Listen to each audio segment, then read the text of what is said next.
Қартайған арыстан. Бір заманда үлкен тауды бір арыстан жайлапты. Ол басқаңдарға зорлық-зомбылықты шектен тыс асыра істеген екен. Бірақ қандай қиянат көрсе де оған ешқандай жануар теріс келмейді. Өйткені қарсыласарлық шамасы жоқ. Сондықтан бірнеше жыл жәбірлік көріп, қолдан келері жоқ, іштен тынып, тістерін қайрап, әлсіз жануарлар шыдап жүре беріпті. Арыстанның мейманасы асқаны сондай, ол жемді өз аяғымен жүріп іздемейді.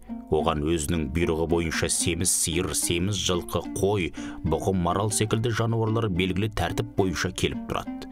Соятын жолбарыс, бұзып жаратын аю, тәтті дәмділерін патшаға тасып беріп жүретін епті даяшы түлкі екен. Арыстан әбден ұйқысы қанып, жайланып, тамаққа тойғаннан кейін, оның көңілі қалауынша әркім әртүрлі сауық жасап